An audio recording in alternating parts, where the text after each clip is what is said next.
Yes, student. You have seen about the first law of motion that basically explains about the inertia. Today we will start linear momentum. After that we will start Newton's second law of motion, because linear momentum is the part of Newton's second law of motion. So the definition of linear momentum is the product of mass and velocity. It is the product of mass and velocity. So linear momentum, that is denoted by P, product of mass and velocity, m into v. It is a vector quantity and its SI unit is kg meter per second, because the unit of mass is kg and unit of velocity is meter per second. Now some basic examples related to linear momentum. As we have seen that linear momentum depends upon mass and velocity.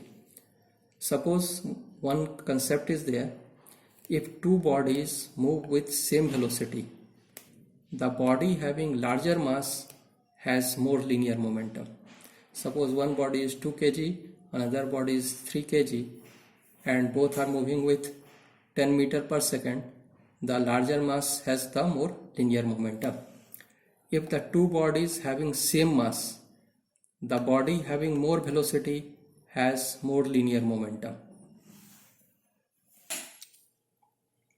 Now here one question is there: calculate the momentum of a body has the mass of 500 gram, moves with a velocity of 10 meter per second.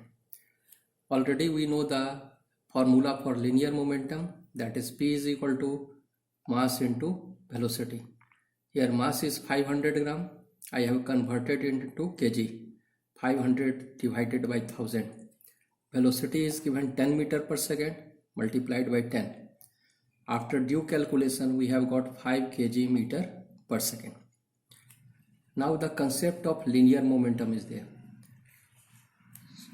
Change in linear momentum is equal to final momentum minus initial momentum. Linear momentum can be written as delta P. This triangle is known as delta. Delta means change. So change in linear momentum is equal to PF minus PI.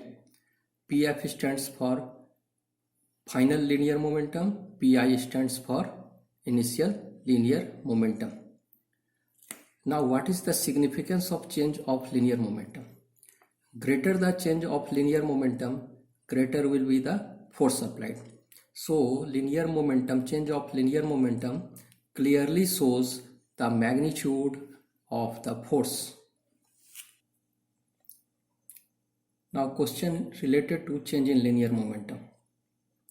A body of mass 10 kg moves with a velocity of 10 meter per second on a straight path, achieves a velocity of 20 meter per second. The direction is same.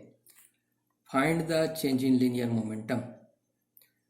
All of you know that change in linear momentum delta P is equal to P final, that means final linear momentum, minus P initial. That can be also written as mv minus mu, where m stands for mass, v stands for velocity, and u stands for initial velocity, and v here stands for final velocity. So the value of mass is given here 10 kg, and the value of velocity is, initial velocity is given as 10 meter per second, and final velocity is given as 20 meter per second. So 10 into 20 minus 10 into 10, that is 200 minus 100 kg meter per second. Another question is: a hockey ball of mass 200 gram travels at 10 meter per second, is struck by a hockey stick so as to return it along the original path. That means it is returning on same path with a velocity of 5 meter per second. Now you have to calculate the change in linear momentum. Now in this video we have to calculate the change in momentum. Change in momentum, that is delta P is equal to P final linear momentum minus P initial linear momentum. That can be written as mv minus mu. I have taken m here common, v minus u. V is equal to minus 5 meter per second I have written, as after when the ball is struck, it returns on the same path. The direction becomes opposite to the initial direction. That's why I have written here minus 5. U is equal to 10 meter per second. Now delta P is equal to 200 by 1000, as mass is given as 200 gram, multiplied by minus 5 minus 10, that is minus 15 into 200 by 1000, that is minus 3 kg meter per second. Remember, when you are calculating the linear momentum, you have to consider the direction also, because linear momentum is the vector quantity. Here the change in linear momentum is directed to the opposite direction of the, when the body move in opposite direction of the initial momentum. Okay, in next video we will start the Newton's second law of motion, that is based on linear momentum.